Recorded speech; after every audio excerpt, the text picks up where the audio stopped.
Enthalpy, what is it? So I'm just going to briefly describe what it is. There are two different ways to calculate enthalpy. One is with the heat of formation table and the other is with calorimetry. But let's just define what enthalpy is and understand what it is first in this mini lecture, okay? So first of all, we've learned about heat flow. Heat is energy that's transferred from one thing to another as a result of a temperature difference. And heat always flows from a hotter object to a cooler object. And this is true no matter what the objects are made of and how massive they are. When the two temperatures reach the same temperature, heat flow stops and we say that the two are in thermal equilibrium. In the case of a piece of hot iron shown here, the heat flows from the iron to the air because the air is lower in temperature. And now let's think about coldness. Coldness, all right? Here's a cold beer. When you feel something cold, it is only possible because the temperature flows from your hand, which is higher in temperature, to the cold glass that contains the beer, which is at a lower temperature. The description of heat is based on thermodynamics, and we will look later at the heat capacity equation that will let us calculate the thermal energy when objects change temperature. All right? And keep in mind that we understand that heat is thermal energy. We can also think about what kind of energy this is exactly. And so we've talked about this. Remember that atoms and molecules are in constant motion in all states of matter, even solids. And each atom has a certain mass and velocity, giving it a very, very small kinetic energy.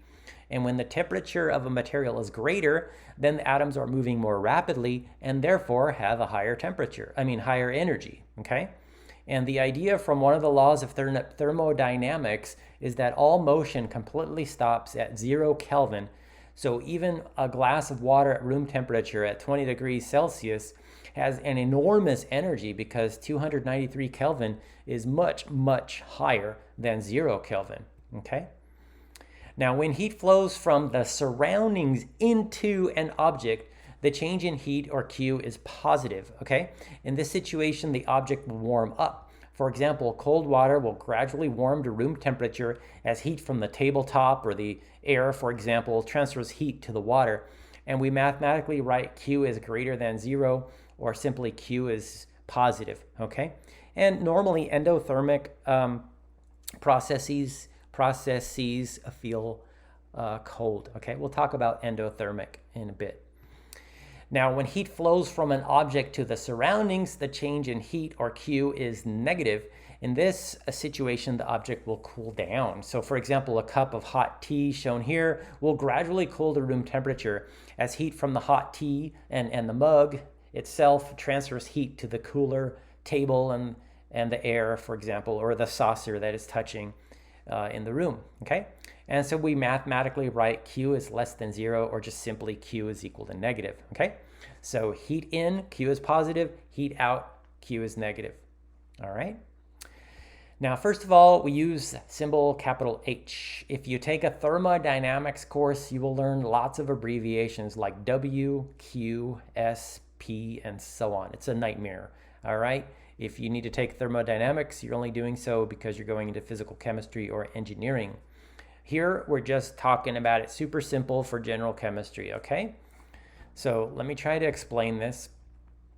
The enthalpy is the sum of the heat and work, okay? So heat is Q and work is called PV. That's the work, the PV term is called work, okay?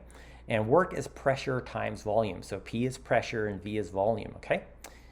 In some chemical reactions, there is indeed a change in pressure and volume because of the gaseous products being produced. And you can think of an internal combustion engine as a perfect example of this, where there's significant temperature and there's also pressure changes, and the volume of the engine is changing as the piston displaces, okay? Now we can set up this new equation. The change in enthalpy is equal to the heat minus, the enthalpy is equal to the heat plus the change in pressure times the volume, okay? And now in chemistry, think about what normally happens in chemistry. You're doing a reaction in a test tube that's open to the air, so there's no pressure buildup like in a stainless steel cylinder at high pressures, or we're building up pressure like in an explosion or something. And yes, it's true that sometimes there are chemical reactions that produce gases, so there's a change in volume there. But In general chemistry, we normally assume that the work is equal to 0 because the pressure is constant, open to the air, or we assume that the work is very, very, very small in terms of the overall heat being produced, okay? So in a nutshell, the work is very small and assumed to be 0, and we use this simplification from here on out in the general chemistry courses. So if you're an engineer, you're watching the wrong video. Okay, we're just going to keep it simple for general chemistry students. All right, now let's look at a couple of different examples here in chemistry. Now, this is called an exothermic reaction. We have delta H, which is negative, and remember that when Q is negative, heat is being released to the environment. Okay, so in this combination reaction or combustion reaction, we have hydrogen combining with oxygen to produce water vapor. Okay, and that produces a lot of heat. So delta H here is negative 483.64 kilojoules, all right? Now, delta H is negative. That means heat's released, and you need to memorize that that corresponds with exothermic. Exo means outside, and exothermic means that heat's released to the surroundings. The same convention applies to Q and delta H. And the balanced chemical equation for the combination of hydrogen and oxygen to produce water is shown here. The delta H is negative 483.64 kilojoules, and we can express this as a thermochemical equation. When the delta H is negative, it means that the heat is a product and can be written as a thermodynamic equation like this. So we actually write H2 plus O2 reacts to form H2O plus, and then we write that number there, which means heat, okay? Now, this is what we call a thermochemical equation. It doesn't just show the chemicals, it shows the thermal energy as well there, okay? And so the heat is written as a product. It's on the right side of the reaction because delta H is negative and it's being produced as a product, okay? And the plus sign here just means and, all right? Basically, 2 moles of water and 484 kilojoules of heat are the products here. The last thing I want to mention is that we don't write 483.64 kilojoules per mole because the 483.64 kilojoules is relative to those different quantities in this balanced chemical equation, okay? It's related to the 2 moles of hydrogen or the 1 moles of oxygen or the 2 moles of water vapor. So we don't say per mole because it's vague what mole you're talking about, okay? Let me clarify that. For example, we could say that 2 moles of hydrogen release 484 approximately kilojoules of heat, or we could say that 1 mole of oxygen releases 484 kilojoules of heat, or even 2 moles of water formed by a combustion reaction would release 484 kilojoules of heat, okay? We can use all of these equivalencies to make any number of conversion factors we need to calculate the amount of heat per any given amount of substance, and these thermochemical equations are very useful in that regards, okay?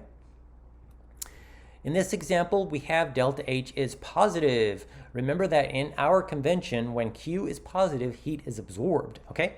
We're calling this an endothermic reaction. So if you take baking soda, you put it in your oven at home, it'll transform to washing soda or sodium carbonate, releasing carbon dioxide gas and water vapor in the process, okay? So let's discuss this. So when delta H is positive, we say a chemical reaction is endothermic, okay? Endo means inside, and endothermic means that heat is being absorbed into the system, okay, or by the system from the surroundings, all right?